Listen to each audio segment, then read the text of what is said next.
Hello everyone, welcome back to my YouTube channel research home science. आज हम लोग home science topic में देखने वाले हैं। जो आपका सिल्क टॉपिक चल रहा था उसमें ही आज लास्ट पार्ट होगा। आज हम लोग देखेंगे रेशम की विशेषताएं, इसकी भौतिक और रासायनिक विशेषताएं, कि रेशम की जो लंबाई है धागे में या फिर व्यास है, इसके ऊपर अम्ल और क्षार का कैसा प्रभाव पड़ता है, रेशे की तनाव सामर्थ्यता कितनी होती है, ये सारे क्वेश्चन। प्रोटीन और गोंद कौन सा होता है, ये बहुत सारे ऐसे क्वेश्चन हैं जो आपसे अक्सर होम साइंस में, टेक्सटाइल में, सिल्क के बारे में आपसे पूछा जाता है। तो आपके सामने देखिएगा डिटेल में लिखा हुआ है चीज़ें। सबसे पहले लिखा है संगठन। हम जब भी किसी रेशे के बारे में पढ़ते हैं तो उसका संगठन तो ज़रूर ही देखते हैं कि हर रेशे का निर्माण या किससे वो निर्मित हो रहा है। तो संगठन की बात की जाए तो इसके अंतर्गत आएगा कार्बन, हाइड्रोजन, नाइट्रोजन और ऑक्सीजन। इन्हीं के एक व्यवस्थित मिश्रण से यौगिक, जो ये सारे रेशम के जो संगठन में कहा जाए, इन्हीं यौगिकों को मिला करके सिल्क का निर्माण होता है। यहाँ पे आप देखेंगे सिल्क का सूत्र लिखा हुआ है, रासायनिक सूत्र। यहाँ पे कार्बन में अणुओं की संख्या 15 बताई गई है, H23N5O6। ठीक है, तो ये सूत्र भी है इम्पॉर्टेंट, इसको आप लोग याद रखिएगा। फिर देखेंगे इसमें प्रोटीन। तो रेशम में या सिल्क में प्रोटीन भी पाया जाता है, क्योंकि जहाँ नाइट्रोजन वहाँ प्रोटीन, जहाँ प्रोटीन वहाँ नाइट्रोजन। इसमें जो प्रोटीन पाया जाता है वो होता है फाइब्रिन, इसे कहीं कहीं पे फाइब्रोइन भी कहा जाता है। तो दोनों शब्दों के लिए आप लोग प्रिपेयर रहिएगा। इंग्लिश में भी आपके सामने लिखा हुआ है। रेशम में कौन सा प्रोटीन पाया जाता है, तो फाइब्रिन नामक प्रोटीन पाया जाता है। रेशम में गोंद कौन सा होता है, तो इसमें सेरेसिन गोंद पाया जाता है। आपको याद होगा जब रेशम जो कीड़ा है वो अपनी मुख की ग्रंथियों से जब स्राव करता है तो जो लिक्विड निकलता है उसके मुख से, ग्रंथियों से, उसमें यही प्रोटीन और गोंद का मिश्रण होता है। तो उसमें प्रोटीन कौन सा होता है, फाइब्रोइन प्रोटीन होगा। गोंद कौन सा होता है, तो सेरेसिन गोंद होता है। इसमें तनाव सामर्थ्यता कितनी होती है, तो होगा 3.5 से 3.5 लिखा है, 3.5 से 4 ग्राम प्रति डेनियर। डेनियर आपको याद होगा रेशे की जो लंबाई होती है, हम इसके अंतर्गत फिलामेंट धागों का मापन करते हैं। धागे की मोटाई, संख्या, उसके गुणों को प्राप्त करने के लिए हम रेशों का काउंट करते हैं, धागों की काउंट करते, गणना करते हैं। तो वहीं पे आपने डेनियर शब्द पढ़ा होगा। एक डेनियर बराबर 9000 मीटर होता है। जो रेशम है ये भी एक फिलामेंट रेशा है, तो इसके अंतर्गत भी इसका मापन हम डेनियर में करेंगे। तो यहाँ पे ये बात हो रही है कि एक जो रेशम का धागा है या इसका जो एक रेशा है, धागा है, वो कितना भार सह सकता है। तो याद रखिएगा डेनियर में बात की जाए, हर एक डेनियर, प्रत्येक, यहाँ पे देखिए प्रति का चिन्ह भी बना हुआ है, प्रति डेनियर 3.5 से 4 ग्राम तक का भार सह सकता है। मतलब रेशम का एक डोरा लेंगे, धागा लेंगे, उसके ऊपर हम 3.5 से 4 ग्राम तक का भार डालेंगे तो इतना भार ये सह सकता है। मतलब ये काफ़ी मजबूत होता है। जब तक हमारे पास नायलॉन रेशा नहीं था तब हम इसी सिल्क का प्रयोग करते थे जहाज़, पनडुब्बियों में सामान को बांधने के लिए, रस्सी बनाने के लिए, किसी भी चीज़ों को मजबूती से बांधने के लिए, क्योंकि इसमें मजबूती होती है। जब से नायलॉन आया है तो फिर सिल्क का प्रयोग नहीं किया जाता है, क्योंकि नायलॉन में, मैन मेड रेशों में ज़्यादा सामर्थ्यता पाई जाती है। और वैसे देखा जाए प्राकृतिक रेशों में ये काफ़ी मजबूत रेशा होता है। फिर देखिएगा रेशे की लंबाई। तो अगर मीटर में आपसे पूछा जाएगा तो इसकी एवरेज लंबाई 300 से लेकर के 1800 मीटर तक होती है। रेशे की धागे की लंबाई 300 से 1800 मीटर। गज में अगर पूछा जाए तो लगभग 1000 गज होता है। अगर आपसे फीट में पूछा जाएगा तो 3500 से 4500 फीट के बीच में, 3500, 4500 यहाँ पे कहा जाए तो 3500 से 4500 फीट के बीच में, मध्य में रेशम के धागे की लंबाई होती है। तो आप मीटर, गज और फीट तीनों तरीके से लंबाई को याद कर लीजिएगा। अब है पॉइंट चमक की। क्या इनमें चमक होती है, तो जैसे कॉटन में चमक नहीं होती है, उनमें चमक लाने के लिए हम लोग मॉइस्चराइजिंग प्रोसेस करते हैं, लिनन में भी मॉइस्चराइजिंग प्रोसेस करते हैं। लेकिन सिल्क ऐसा रेशा है जिसमें प्राकृतिक रूप से काफ़ी चमक उत्पन्न खुद ही रहती है, चमक रहती ही है इन रेशों में। तो यही कहा जाएगा कि इनमें चमक कैसी है, तो उच्च होती है। और रेशों का रंग जनरली कौन सा रंग होता है, तो क्रीम कलर होता है। आपको पीले रंग भी मिलेंगे रेशम में, ब्राउन रंग भी मिलेंगे, सफ़ेद भी मिलेंगे, क्रीम भी मिलेंगे, लेकिन ओवरऑल पूछा जाए तो ज़्यादातर रेशों का रंग क्रीम कलर ही होता है। यहाँ पे देखिएगा रेशो का व्यास कितना होता है, तो याद रखिएगा रेशो का व्यास कहा जाए सिल्क में तो 9 से 11 माइक्रोन तक। माइक्रोन एक सिंबल इसका ये भी होता है, याद रखिएगा। ये रेशे का व्यास या डायमीटर पूछा जा रहा है, तो सिल्क का डायमीटर या व्यास होता है 9 से 11 माइक्रोन। अब बात है सूक्ष्मदर्शी की, हम लोग माइक्रोस्कोप से देखेंगे तो रेशम का जो रेशा उसके कैसी क्वालिटीज़ दिखेगी। जैसा आपने पहले भी पढ़ा है कपास के बारे में, बलखाते फीते के समान, किसी रेशे में नुकीले छोर होते हैं, किनारे होते हैं। यहाँ पे हम देखेंगे सिल्क की क्या विशेषता है।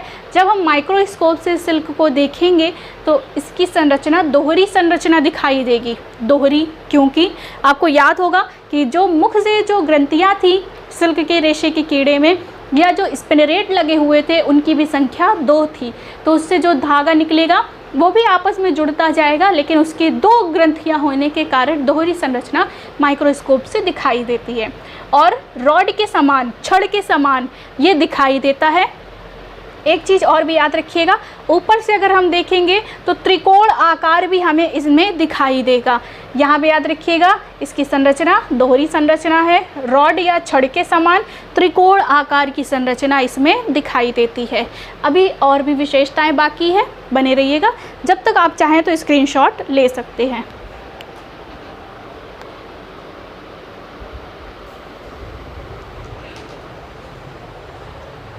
अब हम लोग देखेंगे कि क्या जो रेशम है, रेशम का जो धागा है, वस्त्र है, रेशे हैं, क्या ये कीड़े से प्रभावित होते हैं। तो हाँ, प्रोटीन जगत का चाहे ऊन हो चाहे सिल्क हो, ये जो कीड़ों से ही प्रभावित होता है, फफूंद इन पे असर नहीं डालती। फफूंद से प्रभावित सेल्यूलोजिक रेशे होते हैं, कीड़े से जो प्रभावित होंगे वो प्राणिज या फिर प्रोटीन जगत के रेशे होते हैं। तो कीड़े से प्रभावित होते हैं रेशम के जो धागे हैं या वस्त्र हैं, और इन पे जो बीमारियां कही जाए, अक्सर जब रेशम का कीड़ा कीड़े की अवस्था में या प्यूपा की अवस्था में या लार्वा की अवस्था में रहता है तब, या वस्त्र, तो इनमें भी कई बीमारियां लग जाती हैं, जिससे कि रेशा जो उत्पादित होता है वो अच्छी क्वालिटी का नहीं होता। तो रेशम का जो कीड़ा है, जिससे बीमारियों को कह सकते हैं, बीमारी रेशम के कीड़े में लगने वाली, या ऐसा कौन सा कीड़ा है जो प्रभावित करता है वस्त्रों की क्वालिटी को, रेशों की क्वालिटी को, तो वो होगा पेब्रिन। पहला लिखा है पेब्रिन, फिर है ग्लेसरी, फ्लेचरी, मैटिन। ये 4 नाम याद रखिएगा आपको। ये नाम असिस्टेंट प्रोफेसर और नेट JRF के लिए काफ़ी इंपॉर्टेंट है कि रेशम के जो धागे हैं, रेशम है या रेशम के जो वस्त्र हैं, उन पे भी बीमारियां लगती हैं, डैमेज होता है। तो कौन से कीड़े से ये प्रभावित होगा, तो याद रखिएगा इनमें लगने वाली बीमारी या कीड़े का नाम है पेब्रिन, ग्लेसरी, फ्लेचरी और मैटिन। इन पे फफूंद का कोई भी प्रभाव नहीं पड़ता।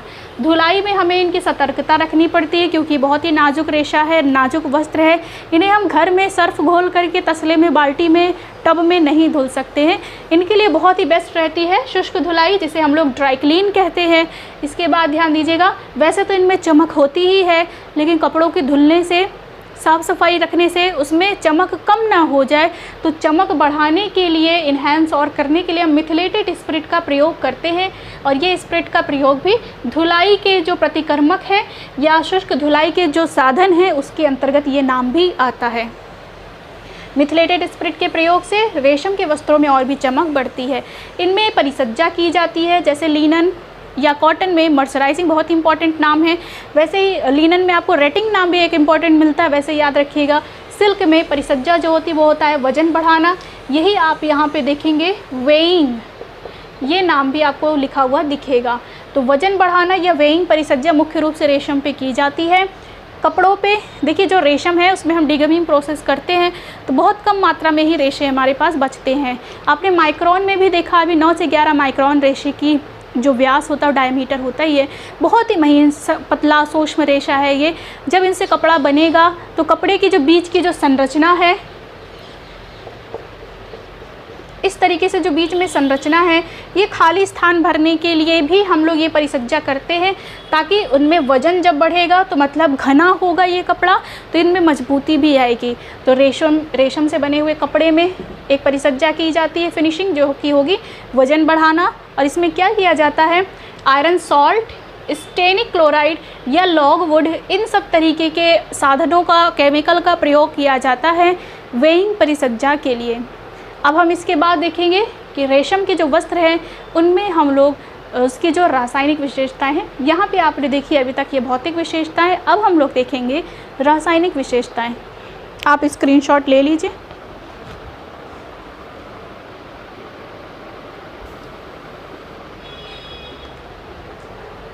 अब हम लोग देखेंगे यहाँ पर रेशम की जो रासायनिक विशेषताएं हैं। रासायनिक विशेषताओं के अंतर्गत हमेशा हम अम्ल, क्षार, ब्लीच, रंग और पसीने का प्रभाव ही देखते हैं। रेशम का जो रेशा है ये प्रोटीन जगत का है। प्रोटीन का जो परिवर्तन है पाचन के बाद वो अमीनो एसिड में होता है। एसिड का अर्थ होता है अम्ल, तो यहाँ पे आप जानते ही हैं रेशम में भी प्रोटीन पाया जाता है। तो प्रोटीन अगर प्राप्त हो रहा है रेशम में तो इसकी भी प्रकृति अम्लीय होगी। तो अगर इनमें खुद भी अम्ल है, अगर इनके ऊपर अम्ल का प्रयोग किया जाएगा तो इसके ऊपर सकारात्मक प्रभाव पड़ेगा, मतलब ये जो कपड़े हैं रेशम के वो डैमेज नहीं होंगे। इनके ऊपर अगर क्षार का प्रयोग किया जाए, क्षारीय ब्लीच, क्षारीय रंग, क्षारीय डिटर्जेंट, इन सब चीज़ों का प्रयोग किया जाएगा तो ये नकारात्मक प्रभाव पड़ेगा। ब्लीच की बात की जाए तो इनके लिए बेस्ट ब्लीच होगी रेशम के लिए हाइड्रोजन परऑक्साइड। आपको याद होगा कपास में आप लोगों ने ज्वेल वाटर पढ़ा हुआ था, तो उसे और किस नाम से भी जाना जाता है उसे आप कमेंट में बता दीजिएगा। तो वहाँ पर याद रखिएगा ज्वेल वाटर का प्रयोग किया जाता है ब्लीच के लिए कपास में, लेकिन सिल्क में ब्लीच बेस्ट होगी हाइड्रोजन परऑक्साइड। रंग की बात की जाए तो कपास में रंग पक्का नहीं चढ़ता है, काफ़ी मेहनत करनी पड़ती है रंग पक्का करने के लिए, लेकिन सिल्क के ऊपर देखेंगे तो रंग पक्का चढ़ता है और ये जल्दी हटता नहीं है, फेड नहीं होता। फिर लास्ट है पसीने का प्रभाव। तो रेशम के ऊपर पसीने का हानिकारक प्रभाव पड़ता है। कपड़ों में आपको जल्दी ही पीलापन देखने को मिलता है, जिससे कि जो कपड़े की क्वालिटी है वो भी अच्छी नहीं लगती है, डैमेज होना भी शुरू हो जाता है। तो याद रखिएगा पसीने का प्रभाव अगर बात की जाए तो हानिकारक प्रभाव पड़ता है। अब हम लोग देखेंगे यहाँ पे जो रेशम है, केंद्रीय रेशम बोर्ड की स्थापना कब हुई है। आपने कमेंट में भी बताया था, काफ़ी बच्चों ने सही आंसर दिया था, तो यहाँ पे आप लोग लिख लीजिएगा केंद्रीय रेशम बोर्ड की स्थापना। केंद्रीय रेशम बोर्ड, जैसे आपको पूछा जाता है पहला कपास का कारखाना, पहला जूट का कारखाना, तो इस तरीके से आपसे ये भी क्वेश्चन पूछा जाएगा केंद्रीय रेशम बोर्ड की स्थापना कब हुई थी। तो आपने आंसर दिया भी हुआ था, तो बिल्कुल भी सही आंसर आपका था 1948। ठीक है, केंद्रीय रेशम बोर्ड की स्थापना कब हुई थी? 1948 में। सेंट्रल सिल्क बोर्ड की स्थापना कब हुई? तो 1948। और ये वस्त्र मंत्रालय के अधीन ही ये निकाय कार्य करता है, ये भी चीज़ याद रखिएगा। अब हम लोग देखेंगे एक बहुत ही इम्पॉर्टेंट शब्द है जिसे हम लोग कहेंगे थ्रोइंग।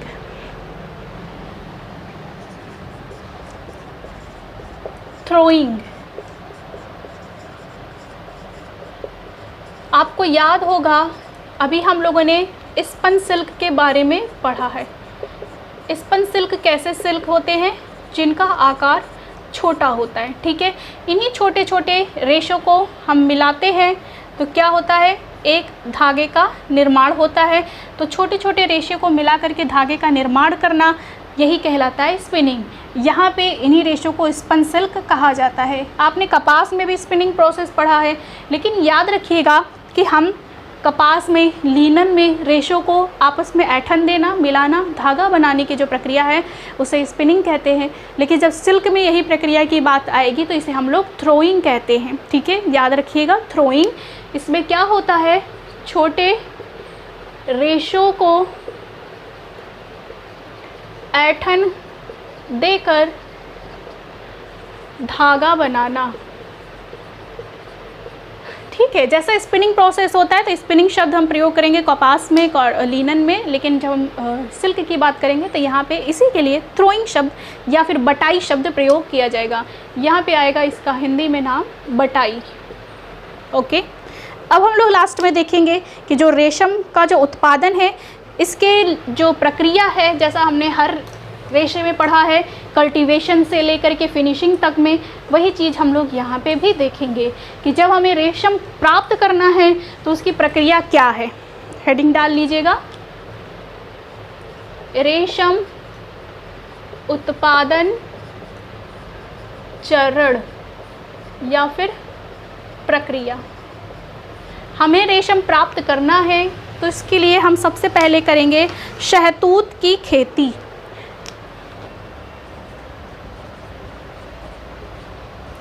शहतूत की खेती पहले नंबर पे होगा, शहतूत की खेती।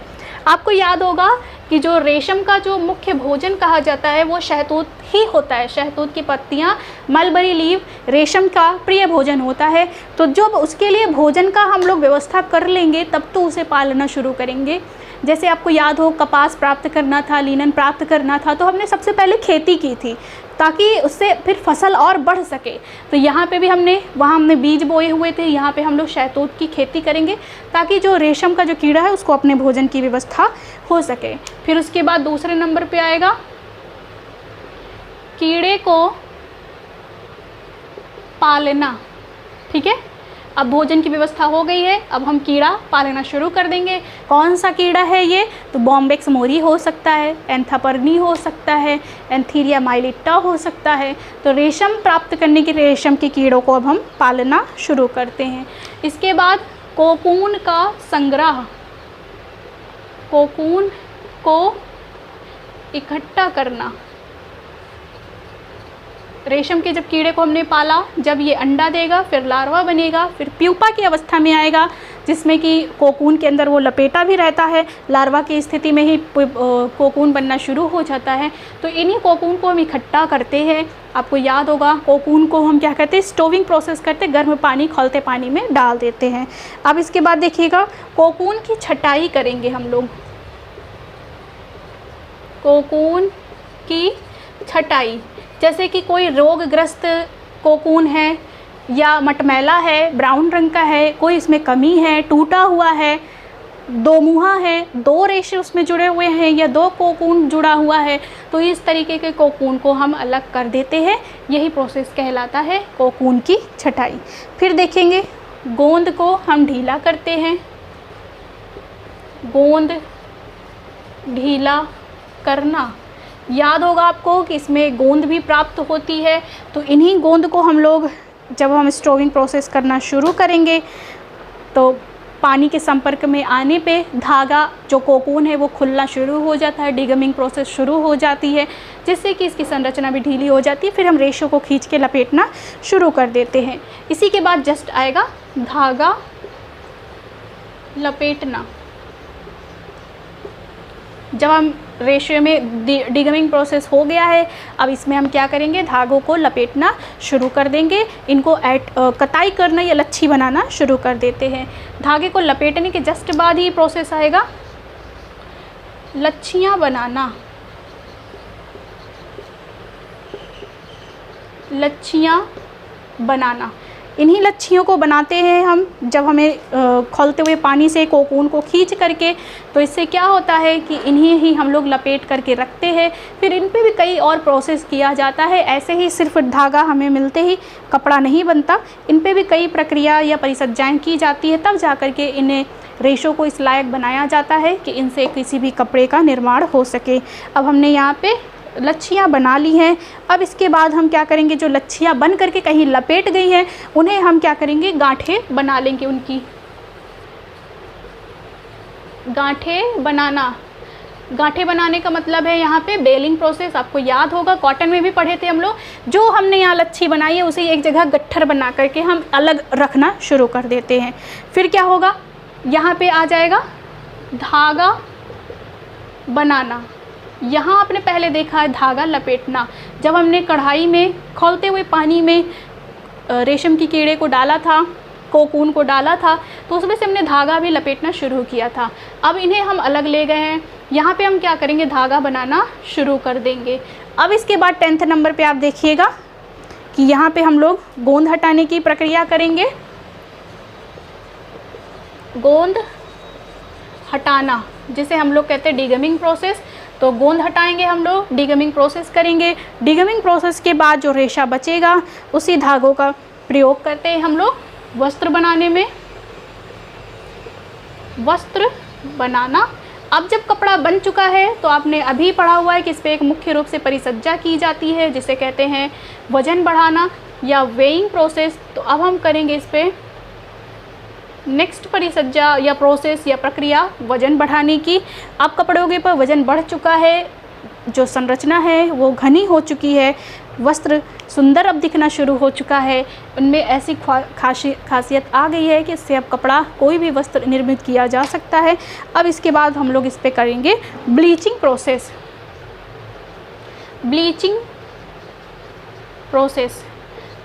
ब्लीचिंग करेंगे। ब्लीचिंग का अर्थ ये होता है कपड़ों पे सफ़ेदी लाना। याद होगा आपको कि अभी हमने पढ़ा है इसका रंग कैसा होता है, जनरली क्रीम कलर का होता है। तो क्रीम कलर के ऊपर, येलो कलर के ऊपर दूसरा रंग चढ़ाएंगे तो अलग दिखेगा, इसीलिए सबसे पहले हम इन्हें क्या करेंगे, सफ़ेद कर लेंगे, फिर हम मनचाहे रंगों में इसको रंगते हैं। फिर आगे देखिएगा, इन पे डाई और प्रिंटिंग प्रोसेस होगा, रंगाई एवं छपाई।